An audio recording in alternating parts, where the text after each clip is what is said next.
Ma femme a pour petit nom Mélanie. Moi je l'appelle Ménie, c'est plus câlin, et plus doux, plus sensuel et plus joli. Et ça m'arrange, vous comprendrez plus loin. On vit tranquillement avec le papé, et avec notre fille qui s'appelle Anne. 3 générations à se côtoyer, à subtilement éviter les chicanes. Comme celle qui bien trop souvent nous oppose au moment de regarder la télé, devant laquelle papé, les paupières closes, refuse de se faire déboulonner.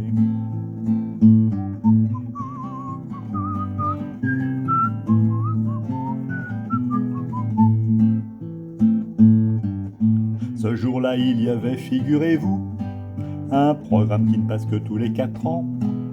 S'agissait d'être à l'heure au rendez-vous, à 15h50 précisément. Papé ronflait comme une locomotive devant son feuilleton préféré, quand de manière discrète et subreptive, je voulus tourner le bouton en loose dé. Il ouvrit un œil drôlement courroucé, il était 15h40, j'étais blême. On sait que ton émission tu l'aimes papé, mais l'heure est venue de changer de chaîne.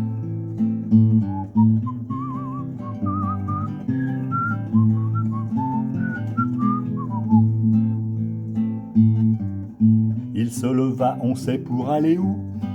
Je dis à ma femme, on n'a plus le choix Ménie. C'est maintenant le bon moment pour agir où, quand il aura vidangé sa vessie.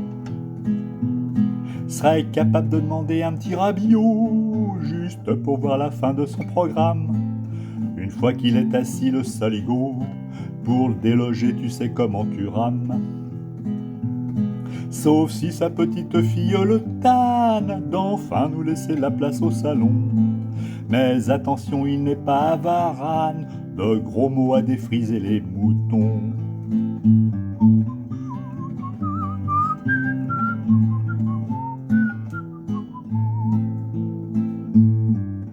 De fait, en revenant de faire pipi, il ralluma son feuilleton à la con. Il était 16h, à que soit maudit les vieux que l'on héberge à la maison. Alors Anne proposa un compromis, il sortit une injure à faire frémir, de même qu'elle n'avait rien à dire Ménie, et Kinsley comme à ne pas envoyer dire. Comme on était complètement à bout et qu'il commençait à nous prendre la tête, on provoqua alors un coup de grisou en le menaçant de la maison de retraite.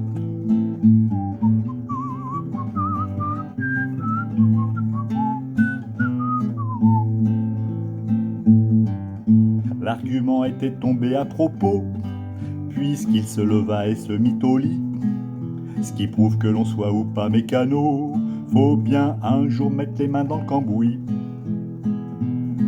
Merci papé de nous avoir laissé voir la débâcle de l'équipe de France, à 2 doigts d'être couronné de gloire, pour finir battu par incompétence.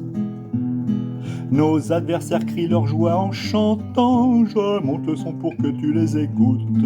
T'as mérité de te faire dédier des chants, des vainqueurs de la Coupe du Monde de foot.